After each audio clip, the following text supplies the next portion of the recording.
Bienvenue dans Sex, Love Co, le podcast qui te dévoile tout sur l'intimité amoureuse et érotique. Ici, on brise les tabous pour t'accompagner vers une sexualité épanouie et des relations amoureuses éblouissantes. Envie d'enrichir ta vie intime, renforcer ta complicité ou dépasser les blocages liés à ta sexualité? Tu es au bon endroit. Je suis Gwenaëlle Derost, sexothérapeute, et à chaque épisode, je te partage mon expertise, des témoignages inspirants et des outils concrets pour transformer ta vie intime.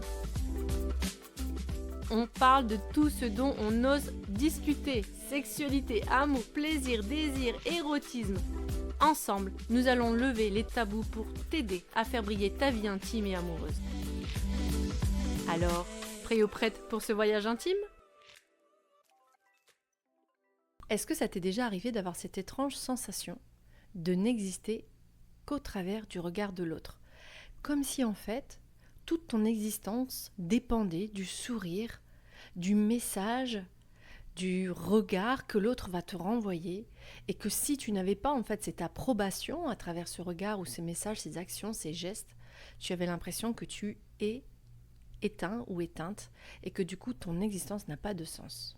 Eh bien, c'est ce sujet que j'aimerais qu'on aborde aujourd'hui ensemble, parce qu'en fait, il touche énormément de personnes, et peut-être que tu vas te retrouver dans cette histoire, dans ce podcast qu'on va aujourd'hui élaborer ensemble, et où, en fait, ce que j'appelle le syndrome de l'invisibilité, cette blessure de la transparence, peut tellement, mais tellement te pénaliser dans tes relations, qu'elles soient autant intimes, amoureuses, intimes, amicales, sociales, familiales, et même professionnelles. Parce que ça va tellement te pénaliser de devoir sentir que ta vie dépend en fait de ce que l'autre ressent pour toi. Mais avant d'aller plus loin dans ce sujet, j'aimerais prendre le temps de vous remercier, de te remercier, parce que ça fait de longs mois d'absence, de longues semaines où je n'ai pas publié de podcast pour des raisons personnelles. Et aujourd'hui, je suis tellement ravie de revenir et de voir qu'en plus, lorsque j'ai commencé à repianoter et à refaire justement ce qu'on appelle mon planning éditorial, c'est-à-dire de travailler les sujets que j'aimerais aborder en podcast, j'ai pu voir qu'en fait, mon audience, elle avait augmenté. On est plus de 8000, c'est-à-dire plus de 8000 personnes ont écouté mes podcasts basés sur 25 épisodes, et c'est déjà énorme, et en sachant que ça fait déjà plus de 4 mois que j'ai pas publié. Et ça m'a énormément touchée, parce que je sens que du coup les sujets intéressent, et donc je voulais te dire tout simplement un grand merci. Et maintenant on va retourner au sujet principal. Donc cette blessure de transparence. En fait, quand j'ai commencé justement à travailler et à peaufiner le message que j'ai envoyé dans les podcasts, je me suis dit que je vais aller les structurer un peu plus. Donc pour structurer ce sujet, ce syndrome de la transparence, ce besoin d'exister et d'être validé qu'à travers le regard de l'autre, j'ai structuré en posant des questions.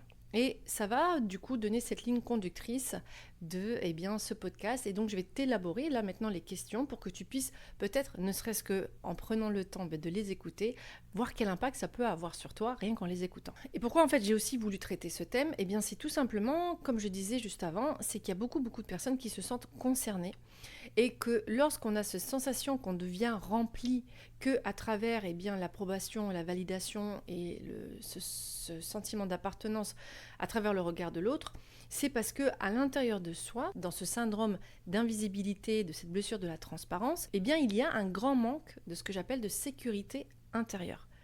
Et du coup, on va aller comprendre à travers ces questions, ce cheminement en fait, comment cette insécurité intérieure est venue et comment on peut, au contraire, reconstruire de la sécurité à l'intérieur de soi pour ne pas sentir ce besoin permanent de validation du regard de l'autre ou de sentir que toute sa vie prend sens quand l'autre me voit, pour enfin vivre, ce que j'ai envie de dire, un lien d'attachement plus sécure déjà avec soi-même, mais aussi du coup avec l'autre, et qui va amener du coup des relations beaucoup plus, je dirais, saines, mais aussi beaucoup plus responsables et engagées. Donc ces premières questions que j'aimerais que tu vois que ça commence à peut-être à gamberger dans ta tête. La première question, c'est déjà qu'est-ce que ça veut dire ? Ce sentiment de devoir exister à travers, ou sentir ce besoin plutôt que ce devoir d'exister à travers le regard de l'autre. Donc en clair, qu'est-ce que j'entends par ces termes ? Puis ensuite, d'aller un peu plus profond, de comprendre un peu d'où viennent ces conditionnements, souvent basés dans l'enfance, qui font qu'on a adopté par mécanisme ce besoin d'exister à travers le regard de l'autre. Puis enfin, de voir un petit peu quel est l'impact que ça a quand on est adulte dans notre manière d'agir, dans nos comportements, dans nos attitudes vis-à-vis de l'autre, c'est-à-dire d'avoir vraiment des situations cas. Peut-être que tu vas te retrouver là-dedans, donc ça va être intéressant justement de pouvoir ressentir ce que ça provoque en toi et peut-être te questionner, d'entrer dans cette réflexion intérieure et ensuite d'aller voir quelles problématiques ça induit dans ton intimité au quotidien, que ça soit sexuel, que ça soit relationnel, que ça soit aussi professionnel, parce que forcément si ce besoin de sentir que son existence prend sens quand on a la validation, le regard de l'autre ou l'interaction avec l'autre, forcément il y a peut-être des espaces en soi qui vont créer un vide d'intimité intérieure, c'est-à-dire avec soi-même. Et ça va être hyper intéressant de le comprendre. Puis enfin de voir quelles sont ces possibilités d'aller changer ses propres comportements, ses propres mécanismes d'insécurité intérieure pour ramener ce sentiment de sécurité intérieure, et notamment par quelques pratiques que je vais te livrer à la fin de ce podcast. Donc en clair, comment s'en libérer de ce syndrome d'invisibilité, de cette blessure de transparence. Donc dans un premier temps, qu'est-ce que j'entends en fait quand on a l'impression de devoir exister à travers les yeux de l'autre tout le temps? C'est-à-dire que toute sa vie prend sens, on sent cette intensité de vie, cette flamme intérieure rejaillir une fois qu'en fait on rentre dans des interactions, je dirais relationnelles, où il y a du lien, il y a la création de liens. Et très souvent, on va le retrouver d'ailleurs, pour donner un exemple très concret, dans les relations amoureuses, c'est-à-dire qu'il y a des personnes, tellement il y a cette sensation de non-existence solo, c'est-à-dire quand on est tout seul, qui vont jumper, c'est-à-dire d'aller d'une relation à une relation, parce que le sentiment de non-existence quand on est seul est tellement fort, c'est-à-dire ce qu'on appelle le vide intérieur, ce sentiment d'être une coquille vide est tellement puissant et tellement fort qu'on va avoir un besoin constant de relationner avec l'autre, de rechercher une sorte d'intensité relationnelle avec l'autre pour sentir cet espace du vivant en soi. Donc en clair, ça veut dire que toute la reconnaissance de soi-même passe forcément par l'interaction qu'on vit avec l'autre. Il y a aucun ou très peu d'espace où on se sent reconnu par soi-même, où on sent qu'on se donne sa valeur, où on se donne aussi sa confiance et son estime de soi sur qui on est, sur ses besoins, ses envies, ses limites, même si ça pourrait être contraire à l'opinion de l'autre. En clair, on a un besoin de validation constante, de se sentir aimé, de se sentir accepté, validé constamment à travers l'interaction que je vis avec l'autre. Et ça, on le retrouve énormément dans les relations, amoureuses, mais aussi professionnelles et amicales. Et ça, je ne sais pas si tu commences à voir un petit peu si tu as ce type de comportement parfois, ou souvent.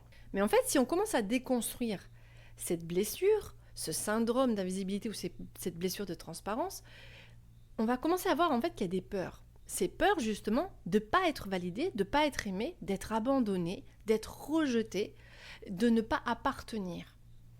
Et qui fait que du coup, ça amène à cette sensation de non-existence. Et d'ailleurs, on se dit souvent, inconsciemment ou consciemment, si je fais ça pour l'autre, si je le satisfais dans tel ou tel domaine, je suis sûre que je vais être validée, je suis sûre que ça va éviter les conflits, je suis sûre que là au moins il sera satisfait ou sera satisfaite et que du coup, je serai apaisée. C'est-à-dire qu'on va vraiment prendre le temps de répondre plus aux demandes de l'autre que d'écouter ses propres besoins, ses propres demandes à soi. C'est en ça où en fait, dans cette blessure, ce syndrome, on va créer inconsciemment la désappropriation identitaire. C'est-à-dire que soi-même, on n'existe plus. Et c'est là qui est étrange, c'est paradoxal, c'est-à-dire qu'on a tellement une envie oppressante d'exister pour l'autre qu'en fait on se rend même plus compte qu'on n'existe plus pour soi-même. Tout ça est né de ce sentiment, de ce vide, de ce sentiment de cette coquille qui est notre corps, qu'à l'intérieur c'est tellement vide, c'est tellement intersidéral ce vide, que au moins si je réponds aux besoins de l'autre, au moins si je sais que je donne à l'autre, je sais qu'au moins là j'existe. Parce que quand moi je suis toute seule, je ne sais pas qui je suis. Parce qu'en effet, en fait, dans ce cercle, un peu ce serpent qui se mord la queue, de ce besoin de vraiment briller à travers le regard de l'autre, de sentir qu'on devient intense, de vivant à l'intérieur dès qu'il y a une action avec l'autre, en fait, on ne se rend pas compte qu'on s'épuise parce qu'en fait, on va répondre plus aux besoins de l'autre, voire même d'aller plus loin que les besoins de l'autre, c'est d'aller dans le contrôle de ce qu'on va donner à l'autre pour être sûr qu'il nous aime, qu'il est sûr qu'il nous rejette pas, qui fait qu'en fait, on est totalement est petit à petit, avec le temps, en train de s'éteindre encore et encore plus avec soi-même.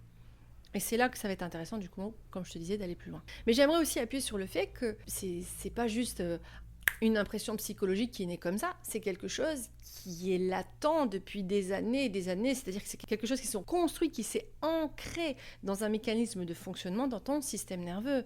Donc c'est important de déculpabiliser, c'est-à-dire que en fait c'est hyper inconscient ce schéma-là parce qu'il vient d'une histoire qu'on va parler juste après.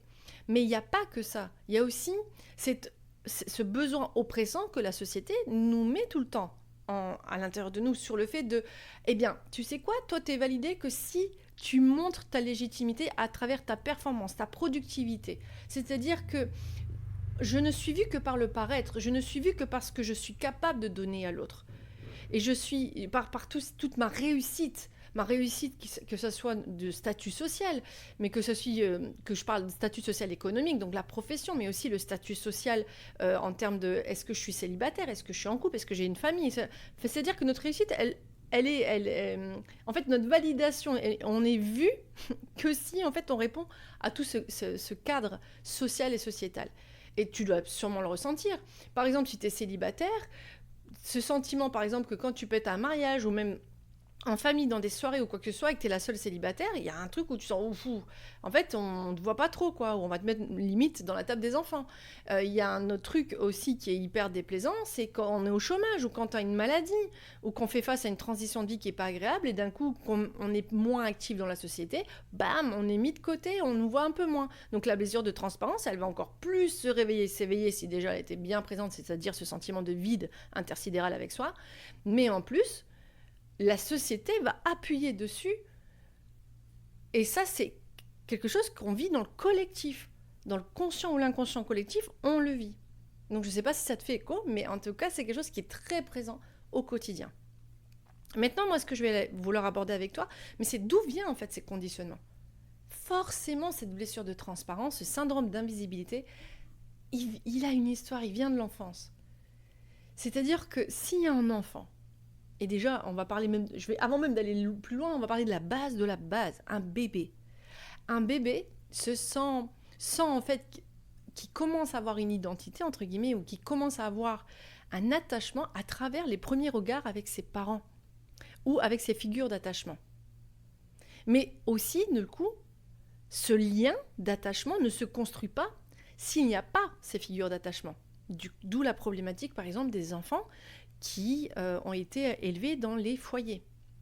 Parce qu'il n'y a pas une figure d'attachement, je dirais, constante, sécure, par cette récurrence de cette constance. C'est-à-dire qu'on voit le père ou la mère tous les jours et qu'il y a une interaction par le regard.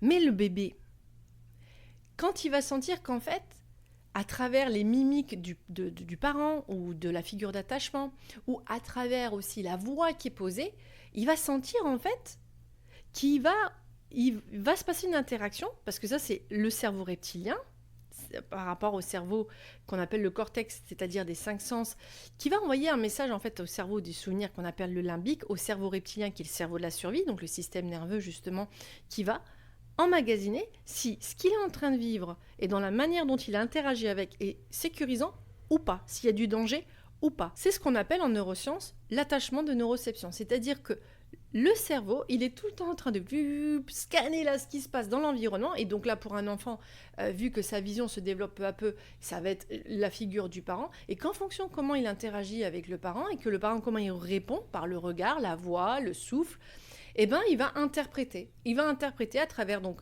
le cortex, les 5 sens, ce qui va se passer en termes de sécurité ou pas sécurité. Donc il va emmagasiner des informations qu'on appelle les souvenirs et voir si ces souvenirs sont sécures ou pas sécures. Et en fonction si c'est pas sécure, il va adapter, se moduler dans les comportements. Et c'est hyper important de comprendre que ça, c'est déjà dès la phase bébé. Mais imagine, de plus en plus tu te développes, donc l'enfant, il va emmagasiner de plus en plus d'informations, en plus se construit peu à peu sa maturité je dirais, cognitif, et il va commencer donc à emmagasiner encore beaucoup plus d'histoires et de souvenirs face à ces situations qu'il a vécues enfant. Donc imagine, s'il entend de la part de ses parents ou des figures d'attachement ou des camarades ou des enseignants en fait, parce que c'est tout ce qui va faire partie de l'environnement de l'enfant de son plus jeune âge jusqu'à son âge de jeune adulte, et qu'il entend « Oh là là, écoute, j'ai pas le temps là aujourd'hui de t'écouter, on prendra le temps plus tard, là je suis occupée ». Donc c'est-à-dire déjà, il y a une priorisation. C'est moi je suis occupée, tu vis quelque chose, tu as envie de t'exprimer sur quelque chose, j'ai pas le temps pour toi. Oh là là, t'es toujours en train de faire des histoires pour rien, toi. T'es agaçant à la fin. Ou oh, mais c'est pas grave, t'en fais vraiment trop pour rien. Mais pourquoi tu pleures comme ça? Pourquoi tu réagis comme ça? Ou bien, ah, j'ai plus envie de jouer avec toi parce que tu vois, c'est pas bien ce que t'as fait, t'es méchant. Toutes ces petites phrases à droite, à gauche, ça emmagasine. Et bien, pour l'enfant, cette idée que, waouh, en fait, pour être aimé, pour être validé, pour exister, du coup, il faut que j'apprenne à me moduler. Il faut que j'apprenne à porter ce qu'on appelle cruellement les masques sociaux. Parce qu'en fait, c'est insécurisant d'être rejeté. C'est insécurisant de ressentir qu'en fait, possiblement, mon père ou ma mère ne me regarde plus parce que j'ai pas agi, ou je me suis comportée selon lui ou selon elle, ou parce que lui ou elle vivent des situations déplaisantes et mettent en moi un comportement tellement insécure que j'ai appris à me dire qu'il faut que je me fasse le plus petit possible dans moi, mes besoins, pour pouvoir répondre aux besoins de l'adulte ou des autres figures d'attachement ou de création de liens sur le moment quand je suis enfant. C'est hyper troublant pour un enfant. Alors évidemment il va forcément faire face à ces petits mécanismes à un moment donné, parce on est à l'abri de rien.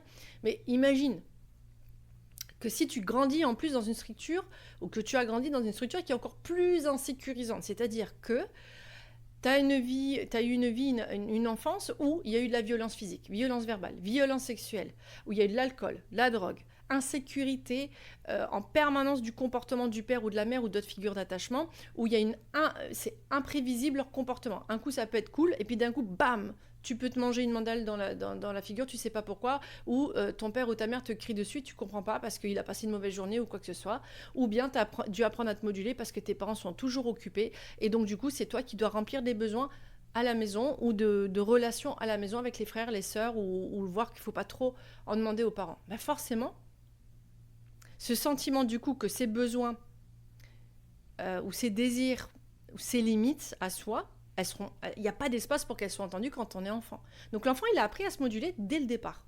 Dès le départ, pour pouvoir être sûr qu'en minimisant ses besoins, en minimisant ses désirs et en n'imposant pas ses limites, il soit accepté, validé et donc exister aux yeux de ses parents ou d'autres figures d'attachement ou ses camarades ou les enseignants. Ce qui est, en fait, quand on y pense, la construction même de l'insécurité pour un enfant, parce que l'enfant, il apprend à être en hypervigilance. Et plus l'insécurité, l'environnement social et familial est critique, plus l'enfant va être dans cette hypervigilance. Et en fait, on fait développer chez l'enfant dès le plus jeune âge ce qu'on appelle l'anxiété relationnelle du fait du lien d'attachement.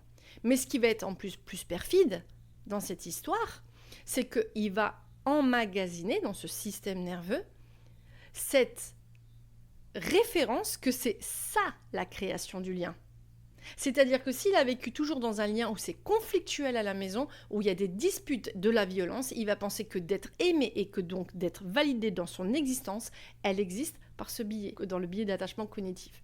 C'est fou en fait quand on y pense. Donc imagine bien, en termes de comportement, pour l'adulte, ce que ça fait. Et on va en parler dans cette troisième partie. Parce que tout ce que l'enfant a emmagasiné comme information, parce qu'il va développer l'hypervigilance, comme je disais, donc il va apprendre à se dissocier, lui, de ses besoins, de se dissocier, lui, de toutes ses émotions, pour s'assurer d'être tout le temps en train d'observer si, au moins, s'il met un pas quelque part, ça va être calme, ça va être cool, ça va être validé. Donc on va être un futur, ce qu'on appelle people pleaser, quelqu'un qui sait bien satisfaire les besoins de l'autre, parce qu'il va apprendre tout le temps à s'assurer que ce qu'il dit, ce qu'il fait, ce qu'il dit pas ou ce qu'il ne fait pas aussi, d'ailleurs, ça va être validé par l'autre.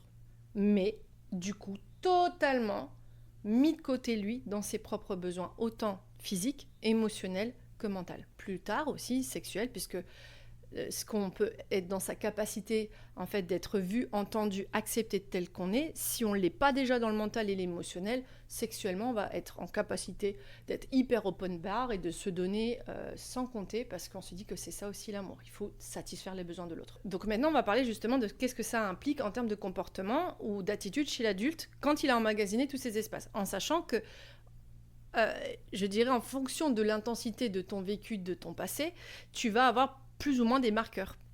Mais possiblement, tu en auras un ou deux là dans ces marqueurs ou dans ces facteurs de comportement. Mais sûr que si tu as vécu dans un environnement chaotique, tu vas être très anxieux relationnellement parlant et avoir un besoin de validation constante vis-à-vis de l'autre et de se dire que j'existe qu'au regard et au sourire de l'autre. Ça va être plus marqué encore chez les gens qui ont vécu vraiment ces enfants qui ont vécu dans des facteurs hyper insécurisants enfants. Alors adulte, comment ce schéma bien revient ? Par exemple, on n'ose absolument pas exprimer ses besoins, ses envies, ses limites, parce que de toute façon, ça n'a plus ou moins jamais été trop écouté enfant. Voire qu'on ne sait même plus en fait qu'on a des besoins, des envies et des limites, parce que comme le seuil de tolérance va être tellement bien élevé, donc la mise en sécurité très basse, forcément on va vouloir remplir les besoins de l'autre. Donc ça veut dire quoi ? C'est qu'on va se donner sans limite, autant d'un point de vue professionnel, c'est-à-dire qu'on va être un workaholic, parce qu'on va sentir que sa validation, son être existe par rapport à ce qu'il produit. Donc répond non seulement au phénomène de la société, mais aussi parce que de toute façon, émotionnellement, on est complètement vide, puisque de toute façon, depuis qu'on est tout petit, on nous a dit de nous éloigner de nos émotions. On va se donner aussi énormément dans sa sexualité, on va se donner énormément dans ce côté sacrificiel de soi, dans les relations affectives, les relations amicales, les relations familiales. Donc bref, en clair, on se donne et on se donne sans limite, puisque de toute façon, comme je disais, on ne connaît pas ses limites puisqu'on ne connaît pas ses besoins et ses envies. Mais tout ça, ça va épuiser. Ça épuise et ça épuise et ça vide et ça vide. Et là où on a l'impression qu'en vérité, comme je disais précédemment, on se remplit en travers, en fait, en donnant à l'autre. En fait, on se rend pas compte qu'on se vide de plus en plus et qu'en fait, ça va venir accentuer la blessure de transparence et la blessure d'invisibilité parce que justement, l'enfant en soi, c'est-à-dire cette ancienne version, l'enfant intérieur en soi, a besoin d'être vu par l'adulte qui est aujourd'hui toi, par exemple, a besoin d'être entendu dans ses besoins et d'être validé dans ses ressentis. Et ça va être hyper important de comprendre justement que ça va faire partie de la reconstruction. Donc du coup, comment on peut voir si en tant qu'adulte, on a justement un peu ces comportements où on cherche toujours à prouver son existence à travers le regard de l'autre.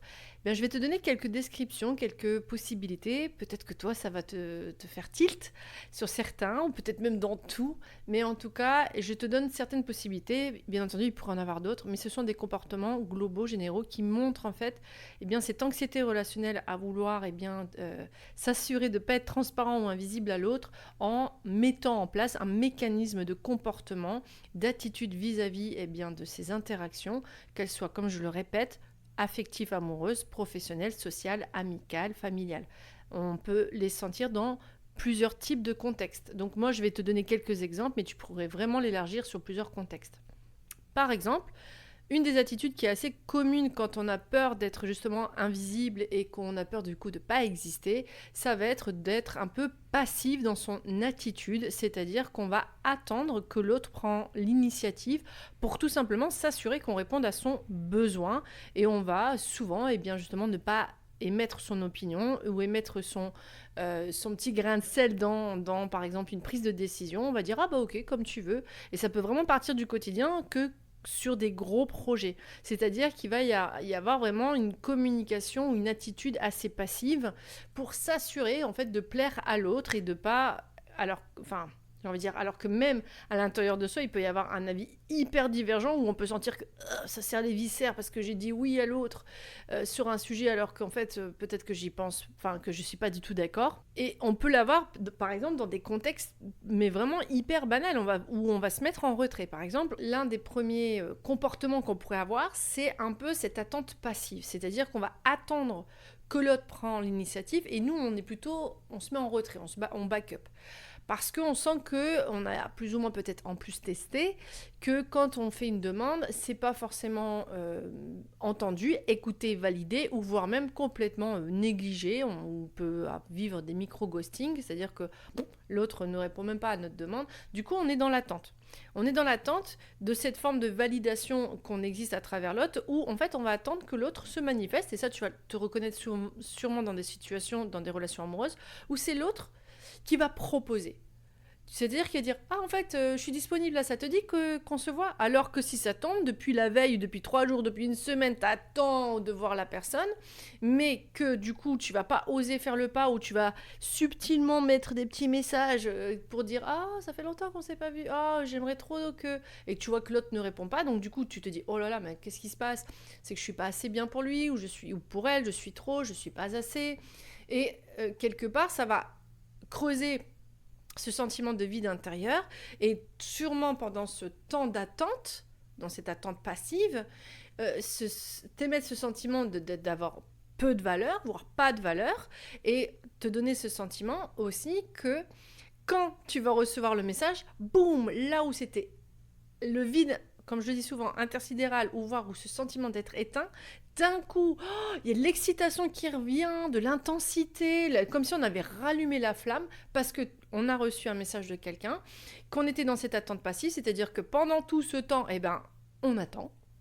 Et du coup, là où on pourrait passer des moments pour prendre soin de soi, de faire des activités, voir d'autres personnes, en fait, on se met en situation d'attente, on va aller checker son téléphone un milliard de fois pour voir s'il envoie un message, pas un message, et ça crée en fait cette prise de non-initiative pour soi-même, de se faire du bien pendant le temps où l'autre ou pas se manifeste, c'est-à-dire qu'on n'est pas dépendant du sourire de la personne, ou de l'attitude, ou de l'action, du verbal de la personne, mais on est totalement indépendant pour soi, pour se vivre pleinement, pendant que l'autre, s'il le désire un jour, se manifeste ou pas, ou bien tout simplement dire écoute, moi je t'avoue que ça ne me convient pas de voir qu'il y a un non-retour de réponse, ou une absence de retour, d'envie d'aller se voir ou quoi que ce soit. C'est-à-dire mettre ses limites.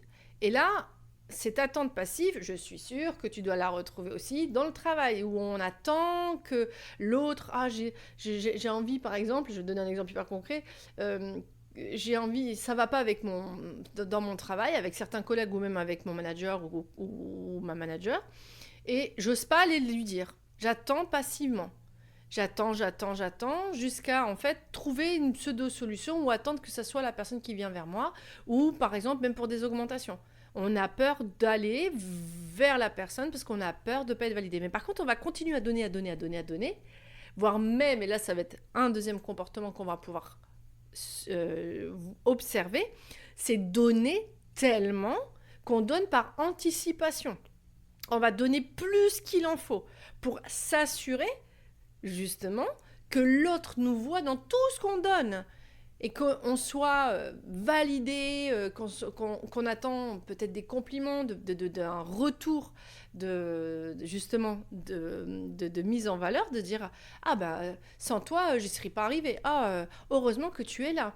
Vous voyez un peu ce truc, ah bah dis donc c'est trop chouette, franchement je me sens hyper bien accueillie par toi, parce qu'on donne, donc c'est-à-dire qu'on donne par anticipation, donc ça c'est vraiment une deuxième forme de comportement, qui fait qu'en fait on va s'épuiser à donner pour être sûr d'exister par les actions, par la manière dont on va se comporter, l'attitude de tout ce qu'on va pouvoir donner par le corps, par l'âme, par le mental, par le physique, et ça peut créer du coup encore plus pour soi de l'épuisement et son vide intersidéral interne. Et le côté perfide, c'est que plus on donne, plus on a l'impression donc du coup qu'il y a une forme de reconnaissance et donc d'existence. Mais on ne s'en rend pas compte que si on ne donne plus, possiblement on va se dire que l'autre va nous rejeter, va nous abandonner. Donc on va être dans une hyper vigilance constante sur le fait de devoir toujours donner. Donc ça, tu peux le repérer très facilement au travail, où on donne. Puis après, on a le sentiment de ne pas avoir de reconnaissance à la fin, et d'être insignifiant, de ne pas exister aux yeux de l'autre. Et donc ça crée une angoisse, et voire même une impression d'avoir été utilisé et abusé dans cette situation. Et ça, tu peux le retrouver aussi dans les relations amicales, familiales et amoureuses. C'est-à-dire, à force de donner, on donne tout.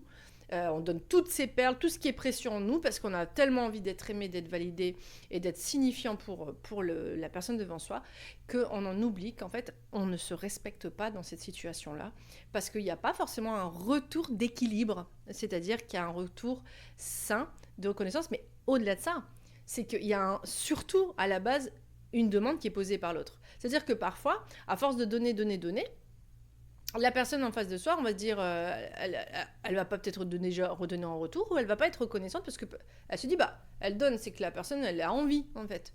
Elle voit pas que c'est parce qu'il y a un besoin d'exister ou quoi que ce soit, parce que tout ça, c'est inconscient dans les relations. Et donc, quand soit on va dire, bah dis donc, voilà, moi j'avais fait ça pour toi, bah voilà, j'avais proposé ce projet, j'ai mis la main à la pâte sur ce projet, mais j'ai pas de reconnaissance d'un point de vue financier, d'un point de vue ne serait-ce que moral, et tout ce qui pourrait se passer. Et du coup, la personne en face de soi elle me dit, mais attends, mais je t'ai rien demandé moi à la base. Et là, bam, grosse blessure qui va se réveiller de dire, waouh. Donc, non seulement j'ai trop donné, mais ça on s'en rend compte bien que trop tard, mais en fait genre, ça va réveiller la blessure d'avoir été utilisé, mais parce que ça a été appuyé par cette blessure de transparence, ce syndrome de besoin d'être visible, donc ce syndrome d'invisibilité, qui fait qu'en fait on va vouloir nourrir des espaces en fait qui n'avaient pas besoin, que c'était pas nécessaire, parce que ça n'a pas été demandé. Et qu'en vérité, on ne le fait pas réellement pour l'autre, on le fait pour s'assurer soit d'exister à travers l'autre, à travers ce qu'on va donner, émettre, produire. Et ça, du coup, c'est une autre attitude. Et je suis sûre que potentiellement, tu vas te reconnaître là-dedans. Ensuite, une autre attitude ou un autre comportement adulte qui est imbriqué de ce schéma, de ce mécanisme inconscient de s'assurer sa sécurité, d'exister à travers l'autre, ça va être, et c'est hyper inconscient et tiens-toi bien assis, c'est d'aller chercher le conflit pour pouvoir exister. C'est-à-dire que si on a vécu, comme j'avais dit précédemment, dans un mécanisme de violence, dans un système familial plutôt violent, où il y a une dysfonctionnalité clairement familiale, eh ben, en fait, on a appris à exister dans le conflit. On a appris à exister dans la négligence, la maltraitance, l'absence. L'absence de lien, j'ai oublié de finir ma phrase. Mais du coup, quand on va vouloir être en relation, eh ben, quand il y a une absence de lien, on se sent exister. C'est-à-dire que ça fait mal, on a l'impression qu'on vaut rien, ça nous ramène à quelque chose de très dur à vivre à l'intérieur de soi. Mais en fait, à ce moment-là, à travers les ressentis que ça émet en moi, par l'interaction que l'autre ou l'autre, dans soit sa négligence, sa maltraitance ou son absence, me fait exister dans l'intensité.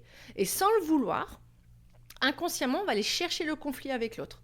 Pourquoi ? Parce que ça offre cette même intensité qu'on a vécue enfant, qui du coup nous prouve qu'on existe par cette intensité. Et ça, c'est le petit BDSM intérieur, ce que j'appelle moi, en tout cas le BDSM intérieur, c'est son petit côté inconscient de chercher en fait le conflit pour pouvoir en fait se nourrir de ressentis qui nous donnent ce sentiment d'être vivant.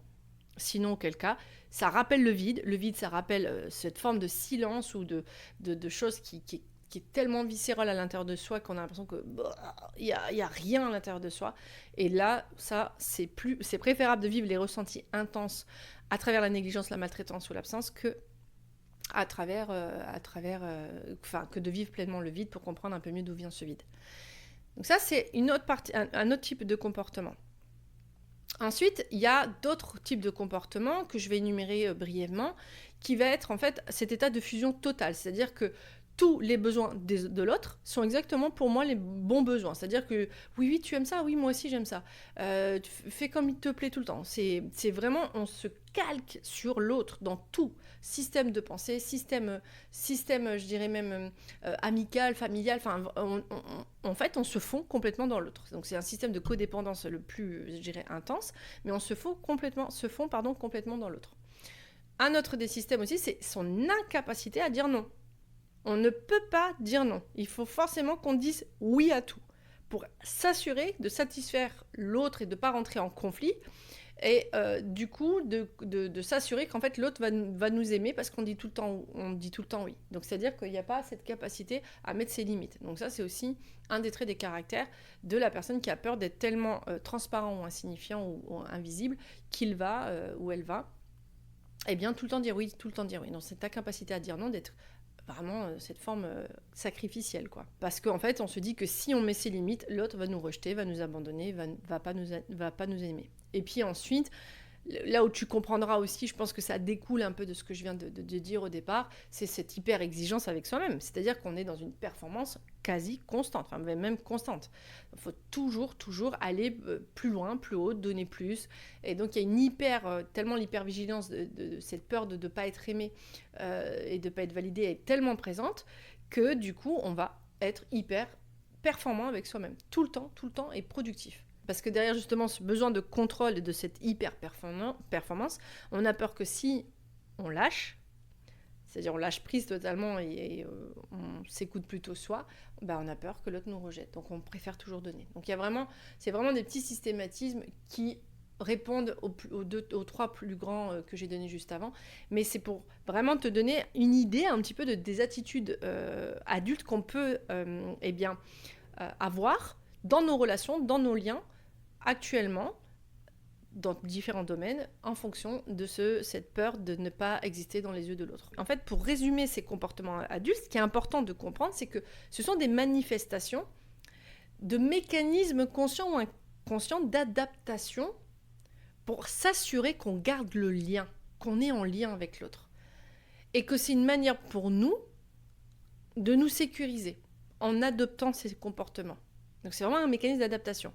Et dans le langage du trauma et des neurosciences, c'est ce qu'on appelle, que je vous ai dit précédemment, l'hypervigilance. C'est-à-dire que le système nerveux scanne tout le temps son environnement, scanne tout le temps les relations, l'attitude, le comportement, la voix, le regard de l'autre, et tout ce qui est plutôt aussi énergétique, enfin ce qu'on ne voit pas, ce qu'on ressent dans le corps.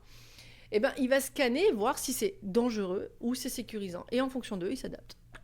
Et il se module, il se modifie pour s'assurer que tout le temps, il y a cette pseudo-sécurisation intérieure, que l'autre va toujours nous valider, toujours nous aimer, toujours montrer qu'on est important, signifiant, et donc exister ou apporter de l'intensité dans la relation. Parce que je rappelle que le conflit, c'est une manière de montrer qu'on est existant. Enfin, la recherche du conflit. Pareil, je dis toujours que c'est conscient et inconscient. C'est ce qu'on appelle souvent, du coup, l'anxiété relationnelle, qu'elle soit introvertie ou extravertie. Là, je vais vraiment faire un beau podcast sur les styles d'attachement, mais en fait, on a un style d'attachement anxieux. Et voire parfois même désorganisé, c'est-à-dire qu'en fait, un coup, on va vouloir que l'autre soit là, vouloir le remplir plein de besoins pour lui, puis d'un coup, oh là là, ça fait peur d'être dans le lien parce que c'est dangereux. Donc c'est vraiment, il y a vraiment une structure où on essaye au maximum du mieux qu'on peut, avec tout ce qu'on a appris en référence dans le passé, on essaye de son mieux d'apporter pour soi de la sécurisation dans la sensation d'exister, parce que si on a cette sensation de ne pas exister, on a cette sensation de mourir. Et ça, c'est vraiment notre état primitif. Notre état primitif, c'est-à-dire le cerveau reptilien, il est là pour assurer notre survie. Et donc, s'il sent que cognitivement parlant, émotionnellement parlant, affectivement parlant, il y a du danger, il va tout faire pour éviter le danger. Sinon, c'est des micro-morts intérieures, d'où cette sensation de vide. Maintenant, nous, ce qui va nous intéresser, c'est de pouvoir comprendre comment on peut peut-être inverser la vapeur, inverser cette tendance et transformer l'anxiété relationnelle en quelque chose, en un compagnon, je dirais, qui est informationnel, informatif sur ce qui se passe réellement en soi.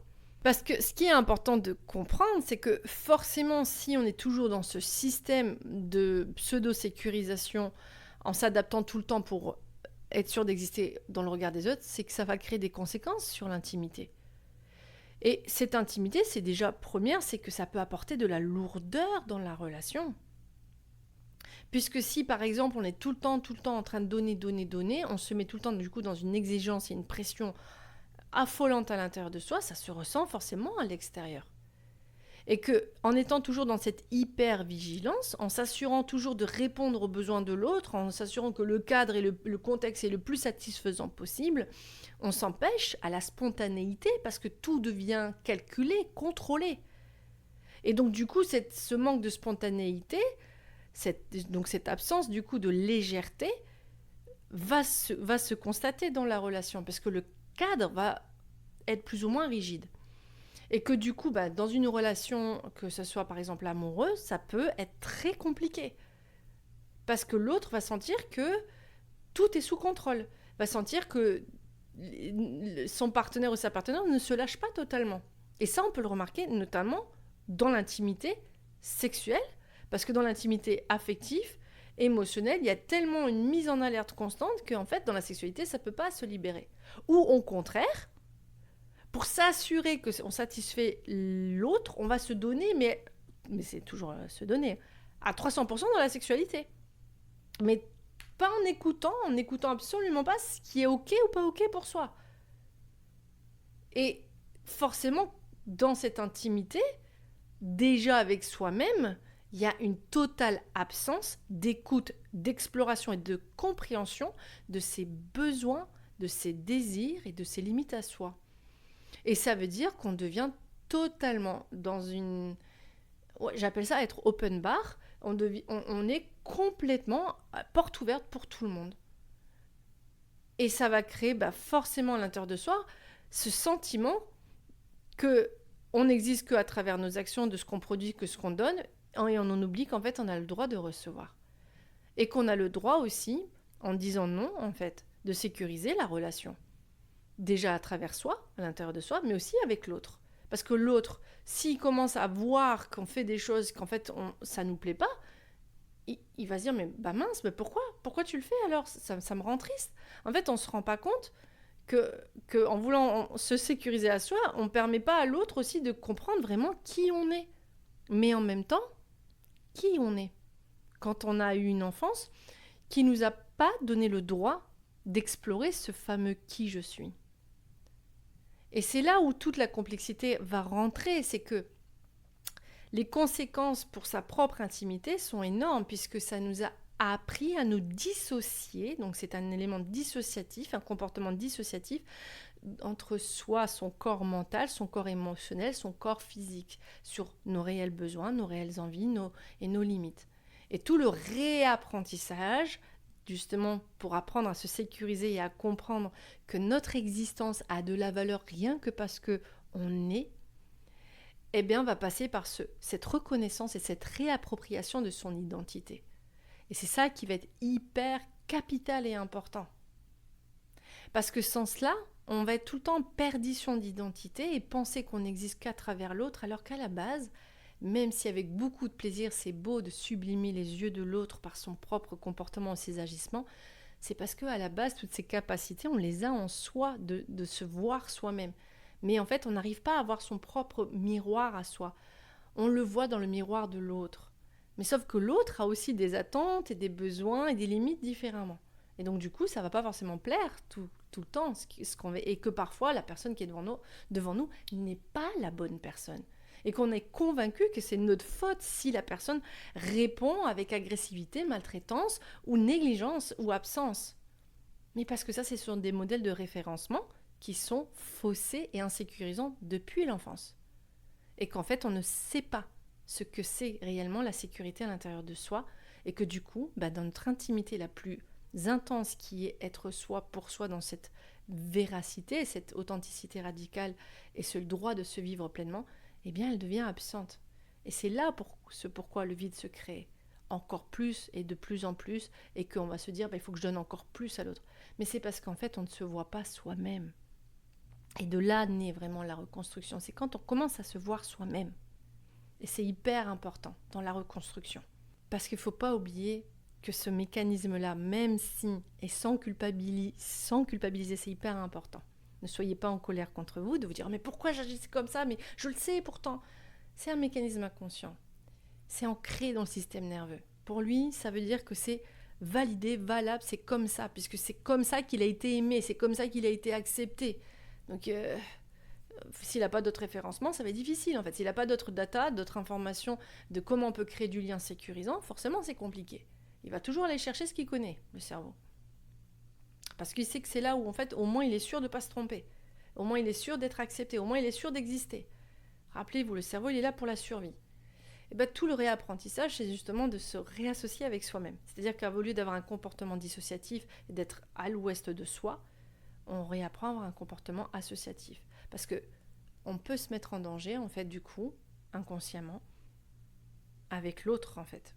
Parce qu'on ne sait pas ce qui est bon et juste pour soi. Et du coup, ça va pouvoir accentuer des troubles d'anxiété encore déjà bien présent et que ça peut se déteindre sur le corps physique, ça peut développer des troubles pathologiques, psychopathologiques, ça peut développer aussi donc des troubles physiques type des maladies. Parce que forcément, si on ne va pas bien à l'intérieur de soi, si on a l'impression qu'on n'a pas de valeur d'estime de soi, c'est tout le corps, tout le système hormonal, parce que le système nerveux fonctionne avec les hormones aussi. Et il va développer plus d'adrénaline que de sérotonine, de dopamine. Il va y avoir vraiment un état de stress tellement permanent que ça peut fermer tout le corps. Aussi dans la sexualité, créer des troubles sexuels, type vaginisme, troubles de l'érection, dyspareunie et tellement d'autres troubles, de perte de libido, parce qu'il y a tellement d'insécurité dans tout ce qui se passe. Donc, tout ça pour te dire que, évidemment, que l'apprentissage de se sécuriser, ce qu'on va parler là, même si ça va demander forcément d'aller être accompagné, d'aller voir en fait un thérapeute, une thérapeute, un psychologue spécialisé dans le trauma ou quoi que ce soit, ou spécialisé juste dans les troubles anxieux, d'aller justement reconstruire le système nerveux, ressourcer, apprendre enfin à s'autoréguler, chose qu'on n'a pas eu le droit enfant, puisqu'on a appris à se réguler face aux besoins de l'autre et qu'on continue à se réguler face aux besoins de l'autre. Et ça va être là où ça va être le gros travail pour enfin se sentir exister, signifiant pour soi et cesser de penser qu'on n'existe qu'à travers l'autre.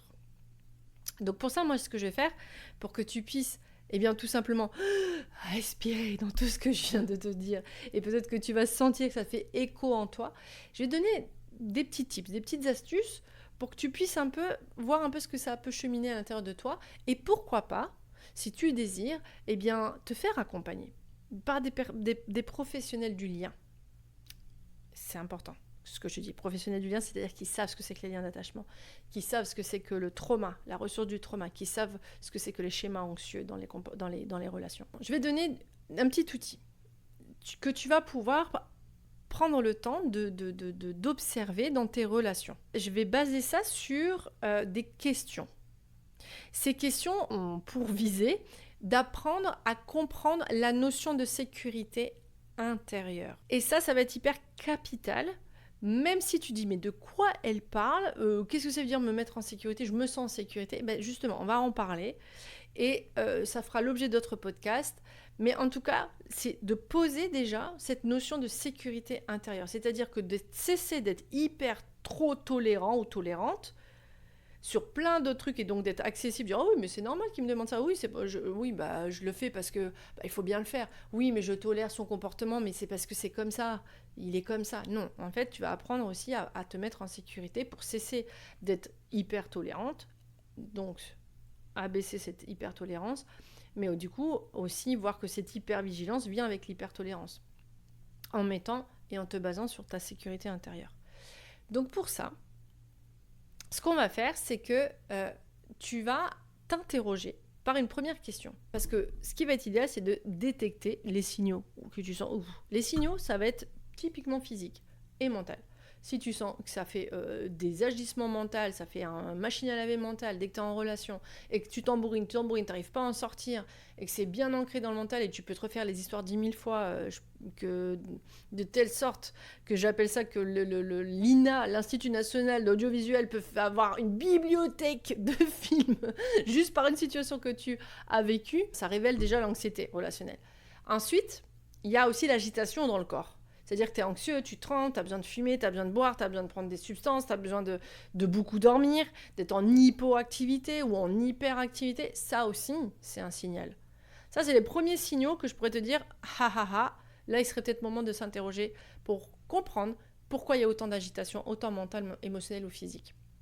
L'hypersexualisation aussi, en tout cas, de sentir qu'on a besoin d'être dans la sexualité ou d'utiliser la sexualité pour décharger son stress, c'est aussi un signal d'insécurité. Donc la première question, c'est à se poser, c'est quand tu sens toute cette agitation par rapport à une situation, par rapport à une relation, c'est de se poser deux grandes questions. La première, c'est est-ce que je me sens en sécurité avec ce qui vient de se passer ou avec cette relation que je vis ? C'est hyper important que tu te poses cette question. Quand je parle de sécurité, c'est bien entendu déjà d'un point de vue physique, mais surtout psychologique et émotionnel. Parce que le physique, si par exemple, tu reçois de la violence physique, ça va se voir, ça se marque. Donc c'est clairement visible que c'est insécurisant ce que tu vis. Mais le psychologique et l'émotionnel, c'est plus versatile, c'est plus fin. Par exemple, est-ce que la personne m'écoute, me valide dans mes émotions, ou au contraire, met mes émotions de côté et dit toujours que c'est de ma faute? Ça, c'est une forme de violence. De ne pas être légitimisé dans tes émotions. Ou de te dire, oh, t'en fais trop, ou t'en fais pas assez. Ou t'es chiant ou t'es chiante dès qu'on dit quelque chose et de ne pas sentir que t'es écouté et validé dans tes ressentis. C'est une forme d'insécurité émotionnelle et psychologique. C'est hyper important déjà de te poser la question, est-ce que je me sens en sécurité dans ce qui se passe, dans l'interaction que je suis en train de vivre? Et ça, pour n'importe quel domaine. Hyper important. Parce que c'est là où tu vas sentir justement si tu es accueilli dans le lien, si tu es vraiment vu avec aussi tes opinions divergentes. C'est hyper important. C'est là où tu sens que tu vas être validé, que tu vas être entendu, compris, comprise, compris ou comprise. C'est hyper important. La deuxième question, si tu réponds déjà à cette première question qui est hyper importante, c'est est-ce que moi je me sens en sécurité à l'intérieur de moi dans cette interaction que je vis? C'est-à-dire que je peux très bien me sentir en sécurité avec la personne, je peux sentir que la personne m'entend, m'écoute, mais pourtant à l'intérieur de moi, c'est toujours le chaos et je sens qu'il y a quelque chose qui est toujours pas OK parce qu'il y a une peur constante, potentiellement, d'être abandonné ou d'être rejeté. Et que du coup, je vais chercher à toujours être validé, chercher à satisfaire le besoin de l'autre tout en oubliant le mien. Et là, c'est une autre question parce que du coup, certes, on peut avoir une sécurité extérieure et pourtant pas la vivre à l'intérieur de soi. Et si c'est insécurisant ce que tu vis à l'extérieur de toi, forcément, tu vas entendre toute cette agitation à l'intérieur de toi d'insécurité intérieure. C'est-à-dire que c'est hyper important de déterminer déjà si le terrain de ce que je vis, de cette agitation que je peux vivre dans mon mental ou dans mon corps physique, émotionnel, est-ce que c'est dû à l'extérieur à grande proportion, ou est-ce que c'est moi qui n'arrive pas à me rassurer dans une situation alors que pourtant tout à l'extérieur est mis à disposition? Ce qui est complètement différent, c'est déjà d'identifier. Les 3/4 du temps, je dis souvent, c'est l'extérieur qui va refléter l'intérieur, l'intérieur qui va refléter l'extérieur. Il y a quelque chose qui se joue. Mais c'est important du coup de s'engager, de se responsabiliser sur ce qui se passe, parce que plus tu vas détecter en fait que forcément je me sens en insécurité, je me sens pas entendue par l'autre, donc il faudrait peut-être que je me dise, mais pour me mettre encore plus en sécurité, me poser les bonnes questions. Est-ce que cette relation elle est faite pour moi? Est-ce qu'il n'y a pas des limites, un cadre que je dois mettre un peu plus, je dirais, de manière assertive? C'est pour ça que ça va être important de déterminer ces questions. Parce que tu vas voir si du coup tu vas être en capacité de mettre tes limites, de faire entendre tes besoins. Et si tu vois que tu n'y arrives pas, c'est qu'il y a vraiment du coup cette double insécurité intérieure de se dire waouh, mais en fait si je mets mes limites, j'ai peur d'être abandonnée, j'ai peur de ne plus être existée, j'ai peur d'être rejetée par l'autre. Ça va être hyper important parce que quand tu vas peut-être observer, dire bah ouais mais en fait non j'arrive pas à mettre mes limites, mais du coup c'est quoi le mécanisme que je mets en place? Ah ouais, je dis oui, amen à tout. Ah ouais, non, mais en fait, du coup, je donne encore plus. Tu vois, tu vas pouvoir observer ton propre comportement parce que forcément, le mécanisme qui va faire surface si tu sens que ça crée de l'insécurité à l'intérieur de toi, c'est de te sécuriser parce que tu sais faire de mieux, c'est-à-dire t'adapter. Et donc là, tu vas voir toi-même tes propres mécanismes. Et ça, c'est hyper important. Donc déjà, c'est la prise de conscience et l'observation de soi dans ces interactions. Ensuite, ce qui est important quand tu t'es posé ces questions, c'est aussi d'identifier les peurs à l'intérieur. Et comme je disais, c'est souvent la peur du rejet, de l'abandon, d'être insignifiant, d'être invisible, d'être transparent, la peur de ne pas être aimé, et qui fait qu'on va vouloir répondre à tous ces besoins. Parce que nommer la peur, c'est la reconnaître. Et donc déjà, c'est une prise de conscience, donc déjà, c'est de pouvoir poser un nouveau jalon de relation plus sécurisante avec toi-même. Donc c'est hyper important de la reconnaître. Ensuite, c'est écouter du coup l'impact de cette peur que ça crée dans le corps quand tu vois qu'elle existe et qu'elle existe à travers ce côté insécurisant extérieur-intérieur, à l'intérieur de toi et à l'extérieur de ce que l'autre provoque à l'extérieur, ou la situation provoque à l'extérieur. C'est que ça crée quelque chose dans mon corps en fait, quand je suis face à cette peur. Quand je décortique mes comportements, quand je décortique le fait que je suis en insécurité, oh, ça me serre les viscères, ça me serre le cœur, ça me noue la gorge, j'ai mal à la tête, j'ai envie de dormir, j'ai envie de tout faire péter. Enfin, ça crée quelque chose, ça crée du mouvement. Et du coup, c'est déterminé peut-être là, si je suis dans ma qualité d'écoute, mais de quoi j'aurais besoin là pour me sentir un peu mieux. Et c'est en étant dans ce mécanisme de questionnement que tu apprends à prendre soin de toi et donc de te rendre visible. Parce que tu vas apprendre et à comprendre que ta sécurité émotionnelle, mentale, physique est la priorité dans ce qui se vit. Et que oui, ça va être un véritable chemin. Je ne vais pas te dire que c'est facile, ça serait te mentir. Parce que vu que c'est des mécanismes tellement bien ancrés d'adaptation, pour être sûr d'être vu par l'autre, que apprendre à te voir toi dans ce que tu vis, ça va être tellement nouveau et tellement, je dirais, contre-intuitif que c'est du réapprentissage. C'est pour ça que j'appelle ça de la réappropriation identitaire. Se redonner du narcissisme, c'est-à-dire le droit d'exister dans le jeu. Et ça, c'est capital. Donc c'est déjà des clés d'avancement pour pouvoir apporter les jalons. Et bien entendu que ça va demander un suivi. Ça va demander un suivi thérapeutique pour aussi comprendre, à faire aussi des choix conscients sur quel type de relation est sain pour toi en fait. Inconsciemment, on ne se rend même pas compte, on a tellement vécu dans des formes de violence qu'on ne se rend même pas compte que ce qu'on vit, c'est même pas sain. Parce que c'est normalisé, c'est banalisé. Et c'est ça aussi qui va être important de voir en te posant ces questions et à comprendre donc la nécessité de prendre soin face à ces questions que tu vas te poser, ces réponses que tu vas retrouver à l'intérieur, de te dire mais attends, en fait est-ce que c'est sécurisant pour moi? Est-ce que j'ai pas le droit d'avoir un entourage plus accueillant, bienveillant, aimant, m'acceptant tel que je suis? Parce que j'apprends à m'accepter tel que je suis et j'ai envie et je désire d'être vue, aimée telle que je suis sans devoir donner tout le temps et d'avoir le droit de recevoir. Et là, tu redonnes toute ta force d'existence. Et peu à peu, ce syndrome d'invisibilité, cette blessure de la transparence, va commencer à s'étioler. Elle va avoir des petites répercussions, elle va être là encore dedans parce que, évidemment, c'est les échos du trauma. Mais en tout cas, elle va avoir tendance à prendre moins de place, jusque parfois avoir des infimes petites poussières de cette sensation de devoir exister à travers l'autre. Parce que tu vas combler en fait ton vide. Tu vas aller l'apprendre à le voir et à le combler en prenant soin de toi. Et c'est ça qui est important. Et pour ça, tu vas aussi apprendre en fait, en t'écoutant, apprendre à voir ce qui t'appartient réellement. Qu'est-ce qui m'appartient réellement ou laquelle je suis responsable? Par exemple, ma sécurité intérieure, mes réactions, mes émotions, mon verbal. Et qu'est-ce qui l'est pas mais qui vient de l'autre? Et que du coup, je vais cesser de me remettre en question constamment. Et penser que c'est moi qui ne suis pas assez ou qui suis trop, qui doit toujours en donner plus pour être sûr d'être aimé, de valider et de ne pas être abandonné. Et tu vas voir que c'est un vrai cheminement, c'est un vrai retour à soi qui va demander honnêtement du courage.